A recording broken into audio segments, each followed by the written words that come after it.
Hey, good evening, good evening, good evening. What's going on, family? Uh, how y'all doing this evening? It's Sunday, 7 p.m. Eastern, out here in Summer Coast Studios. Summer Coast Studio has a lot going on right now. It's people all over the place in here. For the very first time in a very long time, I have every child that came from my body that belongs to me in my house right now, and it's a lot. The one that's making plus a grandson. So, and the one that's making the most noise is less than a year old. He got his eyeballs on me now, right now. Everybody, shout out to Say Say. Hold on, you want me to see him? Take him real quick. You want to tell everybody, hey, are you ready for the camera? Say hey, hey everybody. Tell everybody, hey. Let me take this out. Say hey. Why are you looking so confused, man? Say it. They can hear you. Tell them hey. Wait. Oh, sound like you said hey. You good? Mm-hmm. You what happened? Mm-hmm. Uh-huh. You see that baby on that screen? Okay. All right. Well, everybody tell Salem, hey. Okay. All right, say. There you go. Go back to your grandma Ebony. You know, she over there in the corner, hating per usual. Anywho, how y'all doing this evening? This show is probably not gonna be long. I'm just sitting over here talking and yapping today. Uh Hopefully all is well with you guys. Last week I apologize. I was en route coming back. Got back. I just didn't get back in time enough to do the show. Had to go and scoop your boy Scooter. Everybody knows Scooter. He waving from over there. It had to go scoop Scooter. And so now we're here. Just enjoying one another's presence. We're just doing our thing. Sugar Mama's in there. She's enjoying herself, I gather. Then yeah, I know the other two, Destiny and DJ and everybody else. But anyway, this show tonight is a little special. It's not gonna be anything that that many people talk about, but I choose to talk about it tonight. And so June, the month of June celebrates a lot of stuff. It celebrates Black music. It celebrates Pride. If you don't know what Pride is, then oh well. And most importantly to me, well, just as importantly to me, next to Black music, it celebrates Men's Mental Health Month. And so that's what we're going to talk about tonight. Now, I can only tell you from a Black man's perspective, which is me. I am a Black man, born and raised, came with it. It's already in there. I can't take it off if I wanted to. I've heard that you could do it chemically, but then again, I'm not interested in doing it. But I could just tell you from a Black man's perspective, mental health issues and mental health awareness is important, extremely important. And I really love and talking about this simply because it was something that I did not or I was not privy to growing up because in Black culture, it was always looked at and frowned upon as something that, only crazy people do. Let me air quote crazy people. But I come to find out the older I get, the more advanced I get in life. I think you're crazy for not dealing with your mental health. And the reason I say that is because I think you're crazy for not dealing with your mental health. So, and the reason why I say this is because there are a lot of stuff that we didn't ask for. Man of God was talking about that earlier in church, but there are a lot of things in our lives that we didn't ask for, and it just so happens to fall in our laps, fall into our lives, and things like that. And we are forced to confront it and deal with it. So with that, uh, so with that, you need an outlet. Yes, we can fast, we can pray, we can do all the things, but God also gives us tools to do other things, such as go see a therapist, such as go see a counselor. Everything is not a spiritual issue. Everything is not something that It could just be prayed away, and it could. I'm not saying I believe in the power of the Holy Spirit. I believe in the power of the blood of Jesus Christ. However, there's a reason why we have people who have certain vocations and certain jobs and things like that to help us with our everyday lives. Some things you're gonna have to let fast, pray, and consecrate away, and other things you're gonna have to go sit down and talk to somebody and process through. Jesus had, when he was walking the earth, he had counsel. He had people that he kept close to him. Now, of course, he was God walking the earth, but in his humanity, he Emmanuel, God among us. In his humanity, he had a circle of people that he felt had his back, and that were in his life for a reason.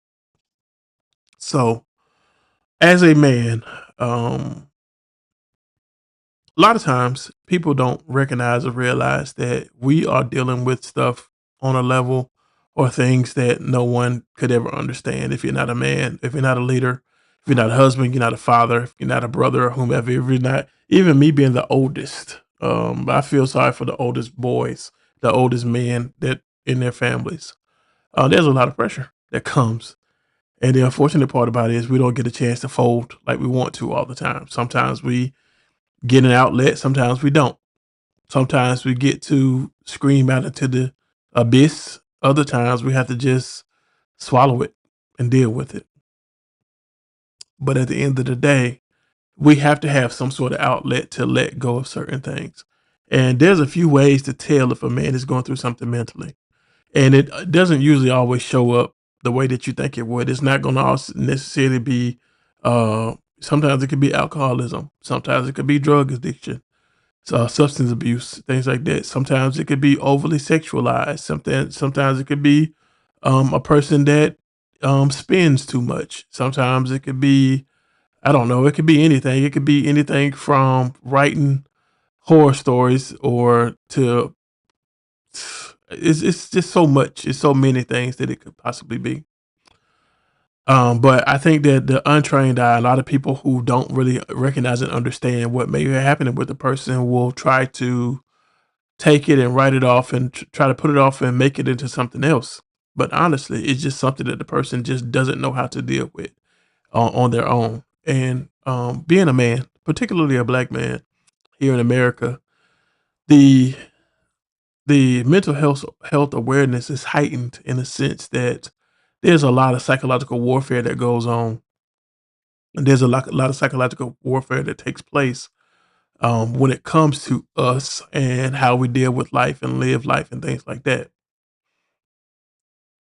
Certain things that we have to deal with, we have to take and we have to process through are things that happened to our ancestors year before we got here. People don't want to hear that, but sometimes, an apology needs to be heard. Sometimes you need to hear somebody take accountability and say, you know what, I didn't do it, but hey, the a person that was related to me um mistreated somebody that was related to you, and for that I apologize. Simple as that. And not just that though, apologize and then make the changes to do better going forward. Unfortunately, we don't get to see that all the time. Sometimes it's a lot seeing young black men, black women be shot down in the street by those that were allegedly put here to protect and serve us. It doesn't happen that way.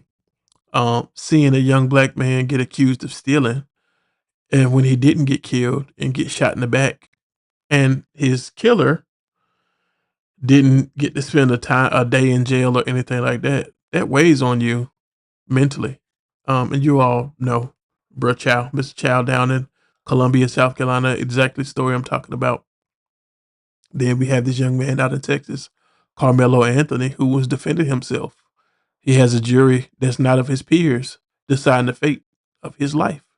At any moment, they can say, well, we don't care what the evidence says. We're going to convict this young man. He can spend the rest of his life in prison. That weighs on us every day. On top of trying to provide for a family, on top of trying to be a good husband to your wife, on top of trying to be a good brother to your siblings, on top of trying to be a good son to your parents, on top of trying to be a good employee at your job. It's a lot. It's a lot and it's heavy. God never promised us that it wouldn't be heavy, but He did leave us a helper, Holy Spirit, to help us carry this and things like that. And so sometimes I just wonder about my brothers. I do. Because most times if you ask a man what's wrong, he's gonna say nothing. And he's gonna say nothing. And he's lying. I'm just gonna straight up tell you he's lying. And with him lying, he's probably more than likely looking for you to press deeper. I know. I know. You shouldn't have to you shouldn't have to force a grown man to talk and things like that. I understand that. However, ooh, excuse me, depending on his background, depending on his upbringing, sometimes you never know if a person was able to talk. You never know if a person was able to develop their voice. Sometimes a lot of people are stuck in extreme cases of arrested development and don't know how to go beyond nothing. I don't know, or anything, or things, or statements like that. I mean, we have a few prime examples. One of the worst cases I've ever seen, probably personally, is probably Michael Jackson. He had an extreme case of arrested development. Matter of fact, and we can bring it even further. Our current president has an extreme case of narcissism coupled with some um, arrested development. But what do you say to an 80-year-old man? What do you say to a 59-year-old, 60-year-old man, or a 40-year-old man who didn't really get a chance to live his life? What do you say to that person? Oh, well, it sucks. Deal with it. That's always the answer. Just deal with it. But usually, the way a person deals with it is not the most healthy way, especially if they've never been taught, especially if they don't know, especially if they don't understand that what you're doing has dire consequences and things like that. Every man that I know of personally, it doesn't matter, and I'm gonna use 21 on up because, in those formative years of your teenage years, you're still going through things. And matter of fact, I probably should say 25, because some would say the frontal lobe is not fully developed to 25. But from every man that's 21, 22, 23, 24, 25 on up to 75, 85, they're dealing with something. Now, I'm not taking away from the younger guys, the younger men. They very well may be dealing with something as well. However, most especially in today's time, most children or people that are between the ages of 18 and 21 really aren't taking on a life of adulthood and things like that. Most are still at home, as they should be at home. They should be at home, being taken care of by their parents, being helped out, given a leg up by their parents and things like that. But grown men in particular, my son is about to move. He's about to move into his own place for the very first time, and as his dad, I try to talk to him and I try to give him game. I try to give him wisdom about the next level in life, because this is a new level for him. He has a job, yes. He has a career, yes. However, he's about to get into unfamiliar waters, and I try to encourage him to understand and know that it's going to get rough. It's going to be in a place where you're going to get to a place where you can't call out of work or you can't take the day off all the time. Sometimes if you're sick, you got to suck it up. Sometimes if you um, want to take vacation, you got to really step back and think, is this really something I need to do in this season? Sometimes you're going to get to a place where you can work as hard as you want to, and your money's still not doing like what it needs to do. You can invest, you can save, you can try to become better, starting a business or whatever the case may be. Disappointment is going to come. Um, you know, disappointment is going to come. Letdowns are going to come. Anger, fear, anxiety, all of those things are going to happen at one point in our lives. Now, as a man, as a dad, my children can always come and talk to me about it, and I'll do my best to understand and not judge. But unfortunately, everybody doesn't have what I'm able to give in my children in that regards. And I honestly would not be able to get to this point if I would not have taken time out to really think about my own personal mental health. Hold on now. Now, hey, bro. Now, I let you in the studio. Now you can't be out here doing this doing this dramatic coughing and stuff. Now, you supposed to be quiet on the set, man. And your grandma Ebony trying to feed her big greedy face. I mean, yeah. Anyway, if I would not have taken the time to go see about my own mental health, I tried to suffer through it. I honestly tried to say, oh, it's not a big deal. This is just the way I was raised and things like that. And our parents and grandparents and everybody else around us, they did a very good job with the very best what they had. But some things they can't even manage. Some things they can't even deal with. Like I'm at the point now, I got one child that I'm raising. That's Scooter. Everybody else I can coach going forward. I got 5 other ones. They are young adults at this point. I can't do anything that I haven't done before they got to this point that's gonna make them or help them to be anything more or less than what they already are. I got one, and he's 9, about to be 10 next Sunday, a week from today. So, yeah, that's where we are. That's where we are. People don't know about the you. I'm a blue collar man, so I drive every day. And my body literally hurts sometimes when I step out of the truck. I'm stiff.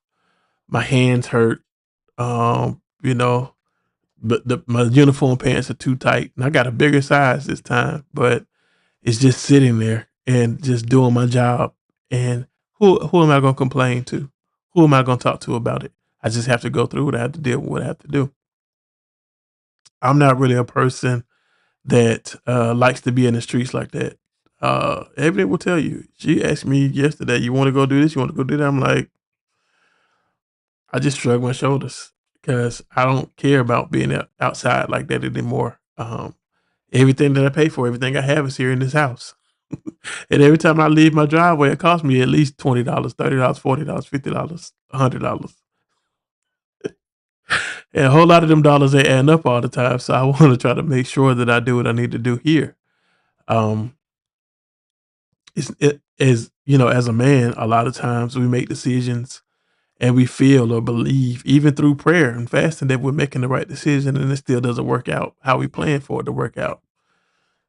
Look at this hater. He hating. He's how we plan for it to work out, but it weighs on you. It literally weighs on you. You have to walk it out.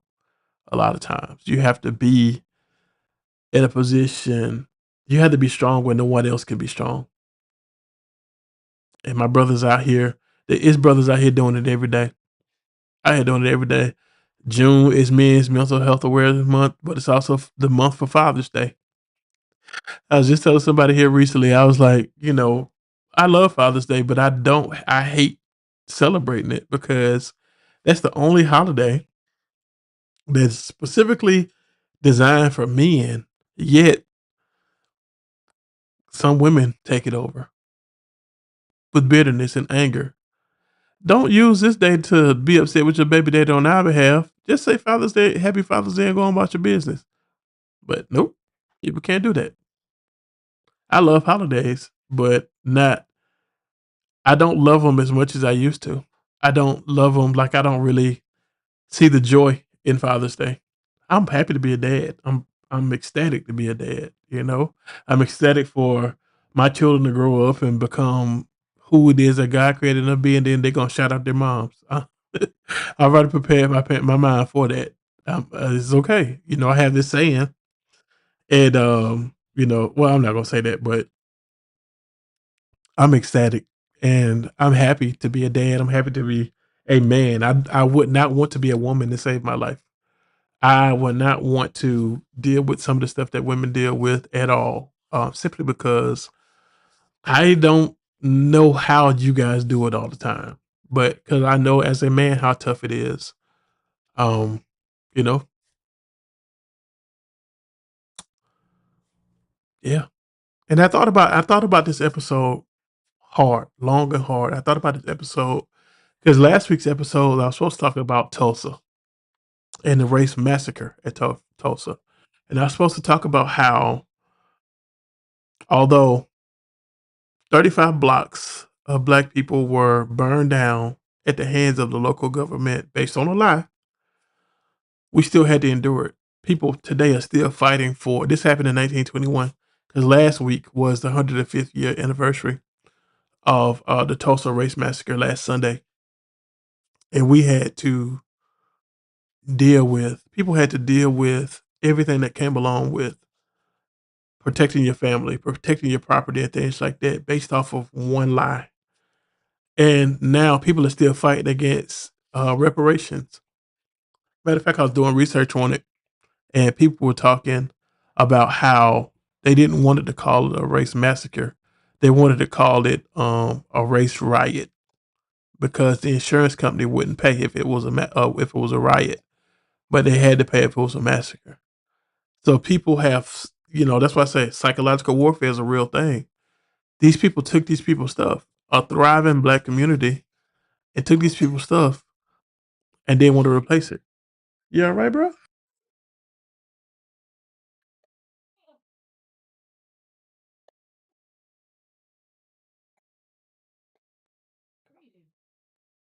Probably trying to eat too fast. Did, did his mom just feed him?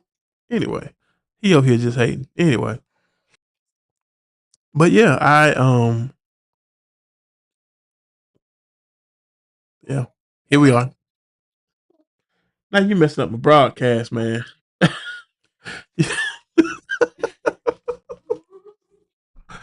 Hey, you give a person one little shout out, then they want to try to take over. I ain't doing that no more. But anyway, so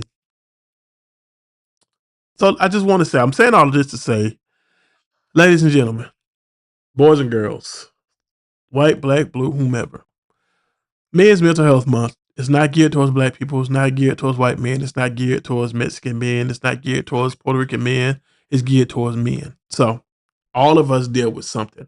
All of us have something that we're dealing with that everybody cannot understand. A lot of people cannot understand or even contain. I remember back in 2011, I went to Manpower in Dallas, Texas, and I remember Ron Carpenter before him and John Gray got into it online some years later. But I remember his message, and he was talking about how so he was living somewhere or something like that, and he was like up on a hill, and there was a gardener or somebody working at the bottom of the hill, and he was talking about how everybody is a slave to something. Everybody is a slave to whatever it is that they're dealing with. Oh, y'all can't hear him? I hear him just fine. He's sitting right next to me, but okay, that's fine. Um, but he was talking about how everybody is a slave to something. Doesn't matter if you have a small business. It doesn't matter if you have a job. Everybody's a slave to something. No matter if you got a ministry, no matter what it is, everybody is a slave to something. And so I think about that now, and I think about how men, and I'm talking about slavery not in the chattel form, but servitude. Men walk around with the mindset, the understanding that I have to make this happen no matter what. I have to make sure that my family is good no matter what. And a lot of times, not all the time, a lot of times it's done without appreciation. Um, but but the few times like birthdays and Father's Day, maybe Christmas, you know, I, okay. So let me say this about myself because I can't talk about nobody else. Like I said, I'm talking about myself right now. I can't tell you the last time that I've actually like relaxed. I don't know how to relax. I don't know how to turn my mind off to sit there and just let life happen without me being part of it. I don't know how to um, just sit there and not think about stuff. There's not a time where I'm sitting in a place sitting still, whether I'm driving, sitting in church, at home, whatever. My mind is racing. It's going. I'm thinking about something. I'm thinking about the next thing. We went to church today. Great message from a great. I don't know the man of God, but he was a guest pastor today. But he had a great message. But I could not stop thinking about. Okay, I gotta cook dinner. I gotta make sure that I gotta go and do laundry for work tonight. I gotta make sure that if this happened, that happens. I promise you, it's the worst having a mind like mine. Um, phone calls, text messages, emails, work stuff. All of this stuff is um you're right, Auntie Cent. Take not okay, it will take care of itself. However, I'm trying to, as a man, work through it. But mm, just not just sitting there, and I don't want to claim anxiety. I don't want to claim anxiousness because I don't want to be a slave to that. I don't want to be a prisoner to it, I should say. But sometimes, yeah, there is anxiety. Sometimes there is anxiousness and things like that. And dealing with it's not easy because I am a person who I just have to keep it together. I was taught a long time ago by my mom, we don't have to look like what we're going through. And of all the lessons I've learned, that's one I usually internalize. I don't like for things to be out of place. I don't like for things to not happen like they need to. But I'm also a person on the opposite end. When things are falling, I just let everything fall.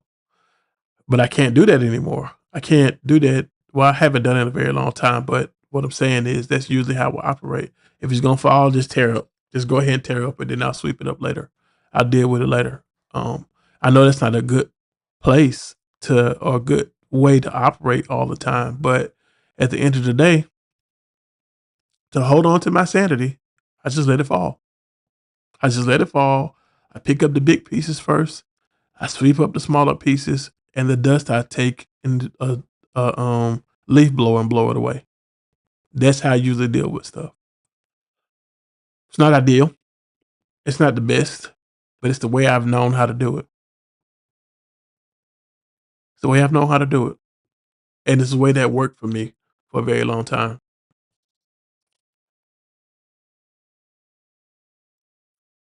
And I just want men to know you're not the only one out here dealing with stuff. If a man, I know for a fact, if a man can't take care of his family, it messes with his mind. I say this to people all the time, like, if you want to see the essence of a man, look at his family. Look at his family. Look at how he's taking care of his family. Look at how he's doing what he needs to do for his family. Most of us, we do the stuff without complaining. We do the stuff without fussing. I've been a dad for a very long time, so I don't know how to do anything but be a dad. I don't know how to do anything but be a dad. I'm coming up on 3 months of marriage now, so I haven't been married for a very long time, so I'm learning all over again how to be a husband. Yeah, I am. It's not easy, but it's worth it, I believe, until I get ready to go watch my Braves game, then somebody be hating. So I wanna put their toes all on me. But seriously though, don't come walking in here now. But seriously though, it's a lot being a man. It's a lot being a man. And the kicker is it's a lot being a black man. There is. Imagine me, 6'3", 280 pounds, walking down the street with locks and a beard.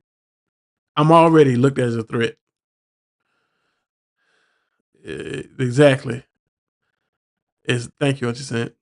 I'm already looked at as a threat. People don't even know me, but I'm one of the nicest people you ever meet. Just don't cross me.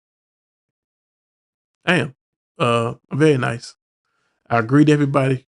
Hey, brother. Hey, sister. I don't have any. I don't. If I got a hater, I don't know. Is he going to sleep? Oh, okay. Um, but yeah, that's me. It's heavy. I told old long head over here when we got married. She said that she felt a release. She felt lighter. Not me. I took it on. I felt heavy. I took it. I felt heavy, and I felt like I don't know how I'm gonna make it. Oftentimes, excuse me, but praise be unto God, I'm still here. The enemy can't take me out. Um, yeah,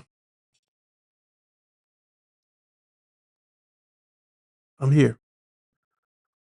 This week, in all transparency, I get to go see a doctor. and talk about some of this stuff. And I'm happy that I'm able to do it.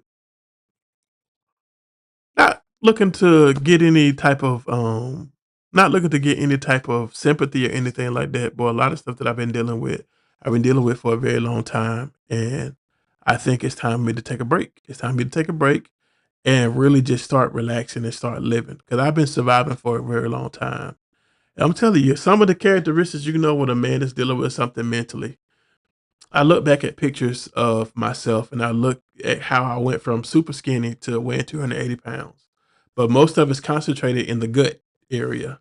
So, fellas, if you know that you're feeling some type of way, it's going to affect your weight. It's going to affect your sleep. Mental health issues can affect your libido.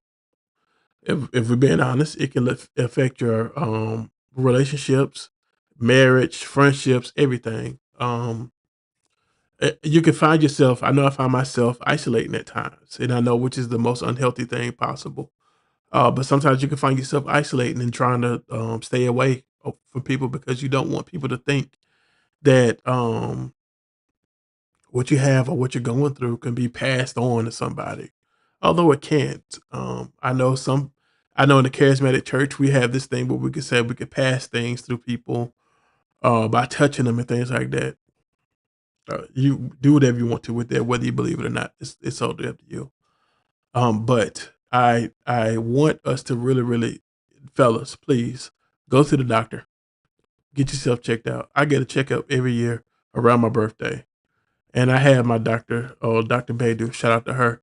She checks everything from cholesterol, HCD panel, heart. Yeah, the whole workup. It's free. If you got a job and you got health insurance, use it. Take that day off. Go to the doctor. It don't matter. It doesn't matter if you got a vacation day or not, or if you got a PTO day or not. Just take you a day. Just take care of yourself. Take care of yourself and spend the time with yourself that you need to spend the time with yourself. Because you only get one life. You only get one life. You have to make the very best of it possible. Find a way to love yourself. Find yourself a hobby. I used to go fishing. My best friend, he clowned me because I haven't gone fishing in a very long time, but I found other ways. You know, now I work on music upstairs, or I'll do this podcast, and this is like a diary to me at times. You know, but find a way to take care of yourself. And I'm not joking when I say that. I've seen too many times where men that are my age or younger leave this earth too soon because they did not find a way or an outlet to take care of themselves. Too many. We don't need you to have heart problems. We don't need you to have problems dealing with your mind and things like that because you don't want to take care of yourself. Take care of yourself, especially mentally and physically. Exercise. Exercise. Um, you know, try to find something that you enjoy. It doesn't matter if anybody else enjoys it or not. So find something for you to do. Find something. And I'm gonna say this, and I mean every word. So, ladies, if y'all listening, be selfish in some ways. Find a way to be selfish with you. Take care of you in a way that you know ain't nobody else gonna be able to do. Now, I'm not telling you to squander all your money on Jordans and rims, whatever the case may be, but I am telling you to be selfish at times. Tell people that no, this is not for you. This is only for me. Try to hold on to something for yourself. And don't be afraid to upset people. Hey, Ebony will tell you straight. I ain't got no problem with upsetting her. I ain't got no problem with that as well. That's fine. I got no problem. I got no problem with upsetting her. I love her. God knows I do. I'll lay my whole life down for her. But in some areas, yeah, I become selfish because I need it. I need it for myself. I need it to be able to survive, to go out there and show my love for her to go to work. It's the truth. Um, the old me, I ain't out here thotting and bopping and all that stuff no more, which was unhealthy.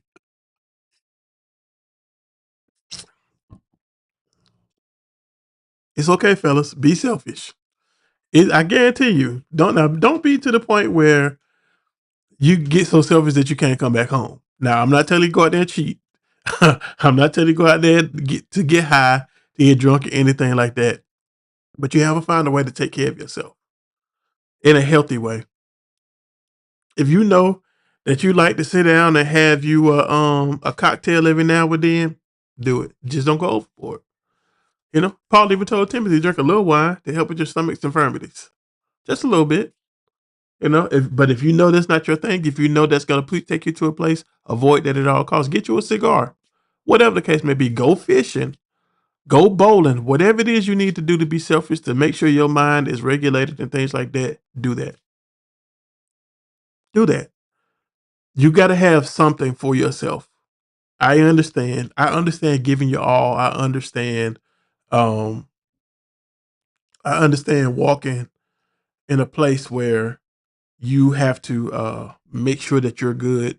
But I mean, you gotta make sure your family is good, but you got to make sure you're good as well. You got to.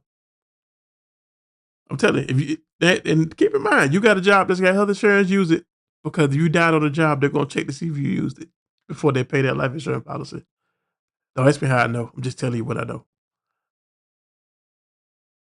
Take care of yourself. Be kind to yourself. Um, Things ain't gonna go the way that you want them to go all the time, man. Try to recover quickly from the disappointment. Try to recover quickly from the letdown.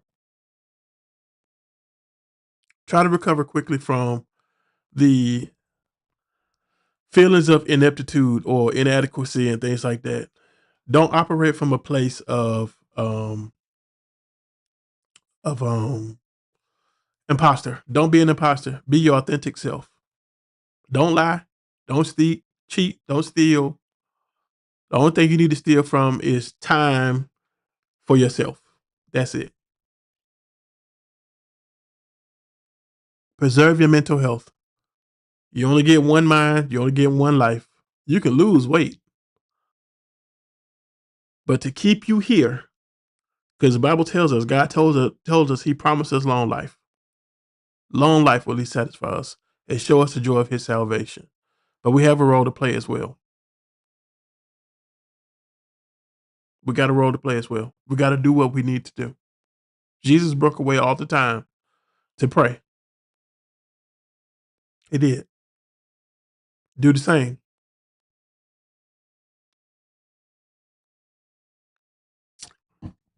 So I'm not gonna hold you guys much longer because I was able to cook food before we got started, and now I got other stuff to do. Scooter got the volume down on TV, praise God, and yeah, I think Destiny's outside waiting for the show to go off. She'll just come in and get her little bambino. So the Braves won. Shout out to the Braves. Shout out to my auntie Cynthia. Her birthday was yesterday. I'll let her tell y'all her age. Tell y'all her age because I don't know. I forget how old she is. But I know she's my auntie. She's one of the first people I saw when I was born. So, and I'm her favorite. I'm even more of her favorite than her own son, her own children. So, yeah, I'm everybody's favorite. They don't want to admit it though. Ah, I'm everybody's favorite. Ebony K6045 says, "Happy birthday, Auntie Cynthia." Auntie Cent. But I love you guys, and I want you guys to have a wonderful weekend, a wonderful week. This week is abbreviated for me. I only have to work 4 days. I got to say this also. We're gonna be celebrating Scooter's birthday coming up this Saturday. I will have a show, and then the week of the 21st, it's gonna be my last show for a while.